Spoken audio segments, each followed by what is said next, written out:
Hello and welcome to my channel. In today's video, we are going to answer the question, who are the accountants and what do they do? This again, Gletz Marbi Ikasama CPA. This lecture is made to let you, the accounting students, appreciate the profession and to let you know more about the accountant's role in the society. Not a lot of people know what we do specifically. Well, not as much as other professions. Like for example, people have a clear understanding of the role of engineers, lawyers, doctors or nurses or media people than accountants. That is why there are a lot of misconceptions. So what do people think? The first one is we are good at math. Like they really think that we are really good at complicated math problems or formulas, or all of us can compute mentally. Well, as per experience, when I was eating in a carinderia and the cashier asked me to compute the total amount that I and my friend should pay, I used calculator. Another is that accountants work in a bank. Another misconception is when we become a CPA, we just need to affix our signature to papers and then we will be paid big money. Let me emphasize that this video is meant to clear these misconceptions if you want to, and to describe the work of an accountant. And to do that, let us first visit the accounting definitions provided by different organizations. The first one is from Accounting Standards Council. It states that accounting is a service activity. Its function is to provide quantitative information, so it's related to numbers. Primarily financial in nature, meaning these numbers are monetary in nature, about economic entities that is intended to be useful in making economic decisions. The other definitions are more technical in nature, so in order to prepare, we need to elaborate this definition some more. So, the service related to quantitative information, primarily financial in nature, is simply the preparation of the financial statements. But where do the financial statements come from? Of course, it comes from business transactions. For example, purchase or sale of items. You just have to record and summarize those transactions and then you have the financial statements. However, the role of the accountants does not end there. The numbers in the financial statements are useless unless financial information can be extracted from them by analyzing the financial statements. The information is then communicated to interested parties known as the users of information. So who are these users of financial information? The users of the financial statements are the following. We have the government, we have the employees, customers, lenders, investors, public, and suppliers. If you wanted to memorize them, you can use the acronym provided, which is GCLIPS. As you can see, there are some of them whose fonts are colored red. Those are the primary users of information, namely the lenders, investors, and the suppliers. Each of these parties has their own reasons why they are interested with the FS information of the entities. For example, the government is interested in business organizations because of taxes and their effect in the country's economy, especially if we are talking about large companies. Lenders and suppliers are interested in the entity's capacity to pay their debts. Investors or owners want to know if their investments are paying off. Employees are concerned on the stability of the company that they are working with because all of the employees wanted to have stable jobs. The public and the customers need to know the financial status of entities, especially those who are considered public entities or large companies who have public responsibility because it might affect their decisions. To make it clearer, for example, the public will want to know if the banks or insurance companies that they have invested in or trying to invest in is still financially healthy or not. So that's it for the first definition. Let's go to the second definition by the American Accounting Association, which is the oldest definition of the four definitions that we are going to tackle. It states, that accounting is the process of identifying, measuring, and communicating economic information to permit informed judgments and decisions by the users of the information. So this definition is similar to the first one except for the words written in bold format, which is identifying and measuring. So let's discuss the identification first. On the identification phase, we just have to select the accountable transactions. That means not all of the business transactions are accountable. To be accounted, the transaction must meet these two. Accountable transactions are those transactions that can be measured in monetary terms and are those that affect the assets, liabilities, and equity. I know you have already an idea with the concepts of assets, liabilities, and equity, but still I will still elaborate in simple terms. Assets are the resources controlled by the entity. Ownership is not necessary in order to claim a resource as an asset like machineries, building, and any other assets as long as you control the benefits related to the asset. Liabilities are generally debts of the entity from third parties, an example of which is the loans payable from the bank. The equity can be described as the amount due to the owners or investors because they invested resources in the entity.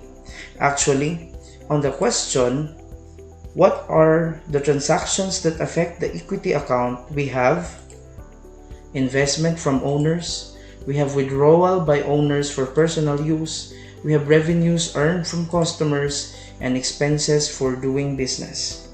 And if you are to consider investment minus personal withdrawals of the proprietors plus revenues or sales to customers minus expenses equals the amount due to the owners.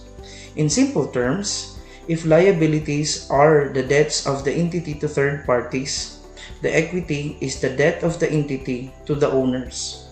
I hope that's clear. Now let's go back to the accountable versus non-accountable business transactions. If the transaction cannot be measured in monetary terms and it cannot affect the amount in the assets, liabilities, and equity, they are considered non-accountable. Examples of which are the hiring of employees and the signing of a contract with your clients or suppliers. So that's it for identification. Let us now go to measurement. If you have already identified the accountable transactions, you need to assign peso amounts to those transactions before recording it. However, there are a lot of valuations in accounting that you will meet when you study further, an example of which is the face value. If you are going to encounter cash-related transactions, those should be measured at face value. Another is, if the transaction is related to acquiring an item or an asset, the transaction should be measured at acquisition cost or historical value, which is the actual amount paid to acquire an item. We also have the fair market value, which is the value that the sellers and the buyer's mind meet. Actually, it is the price that the seller is willing to sell and the buyer is willing to buy. Some items must be valued at net realizable value.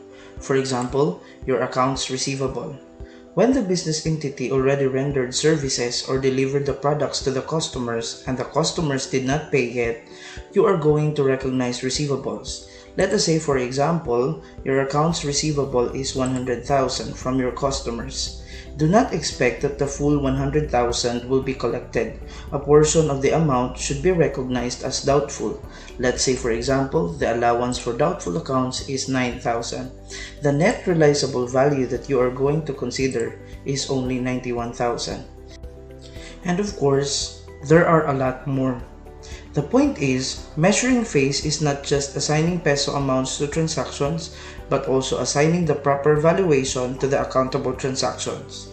So, let's go now to the next definition, which is from American Institute of Certified Public Accountants.